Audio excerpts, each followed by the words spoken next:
Hello, Listen, somebody. Yeah, an read. airplane flying at an altitude of 6 miles is on a flight path that passes directly over observer C figure. Let theta be the angle of elevation from the observer to the plane. Find the distance d from the observer to the plane when A, theta equals 30 degrees, B, theta equals 90 degrees, and C, theta equals 120 degrees. Okay, thank you. So that takes us, that takes us to the topic, angle of elevation and angle of depression. So before we solve this problem, let's take a moment to explain those two words. So let's take a moment to explain what those angle of elevation is. Okay, so subtopic, subtopic is angle of elevation. Mr. Ukaegbu, can you scroll up? I didn't get to see the topic. So The topic, I will come back there. The topic is applications of trig identities, ratios, and unit circle. So we are okay, dealing with applications now. thank you. So now, based on that, we have to explain what angle of elevation means and angle of depression. So these two concepts are very important for us to answer this type of question. Now, let me draw something and then use that to, let me draw a tall building or even a pole. So you can use the one you want. If you want, you can look at it as a tall building. And somebody, this is the ground floor of the building, and somebody is standing here. Somebody is standing here. Okay. So that's an individual standing here.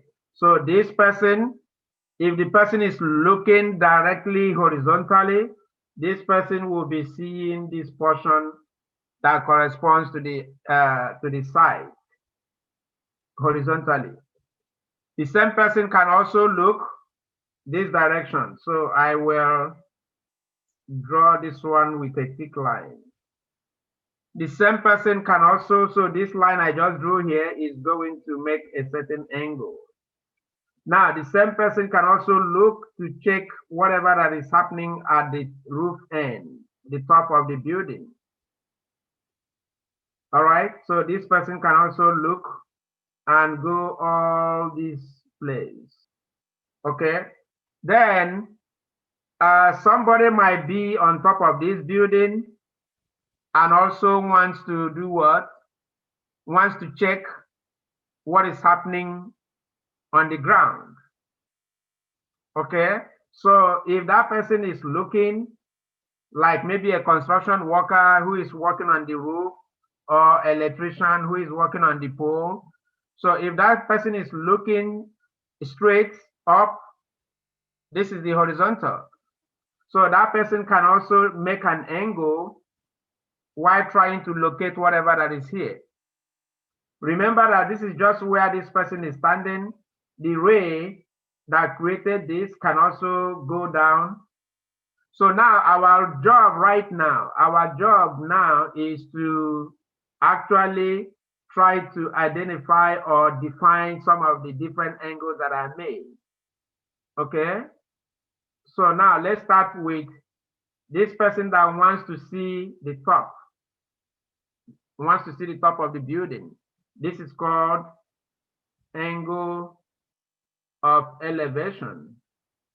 Now, this individual that wants to see the ground floor, this is the ground floor or whatever that is happening here. This angle is called, this particular angle is called angle of depression. Angle of depression. Okay, now this individual, the cleaner or construction worker or whoever that went there to the top of the roof, whoever that person is, that is looking down. You're looking down to see whatever that is happening on the ground, or at least that is less than the height of the building. this person is also making an angle of depression. So this is also angle of depression. Depression. Okay? If a tiny object like a little rat or a telescope or whatever you use, and probably you're lying down on the floor or the ground, you're lying down on the ground portion of this house, somewhere a little bit away from the tall building. This is also angle of what? What should this angle be called? Is this angle elevation or depression? The one I'm highlighting right now. Elevation. Yes, it is elevation. Bottom line is angle of elevation is when you are looking up. Angle of depression is when you are looking down. That's the bottom line. And that angle of elevation and depression is actually made with reference to a horizontal line. So the ground, which is here, this ground, can call it ground floor or ground, is the horizontal line. And this line that corresponds to when the person is looking directly without going up, without going down. You're just looking straight. That's the horizontal. You see? So this is angle of depression, angle of elevation, angle of elevation, angle of elevation. Okay? Now, if you take a look at this, there was something I believe you learned sometime in geometry. I knew that my students learned in geometry when I taught geometry. These two horizontal lines, these horizontal lines are just like regular horizontal lines. This line that creates this angle of depression, this line that creates this angle of depression is just like a line that intersects two horizontal lines. You see? And you can see that this angle here is the angle of elevation. This is also angle of elevation. And if you take a look at parallel lines cut by a transversal, that's what it's called. Two parallel lines cut by a transversal. So this line and this line are parallel, and this line is transversal. And this very angle, you see, this very angle now, this angle of elevation, this is elevation, this elevation, angle of elevation. No, sorry, hold on.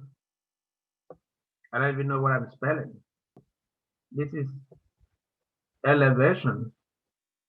Okay, so now in terms of parallel lines and cut by a transversal, it is also said that when parallel lines are cut by a transversal, the corresponding angles are congruent. This is a corresponding angle, theta is corresponding to this. So they are congruent. Congruence means they are equal.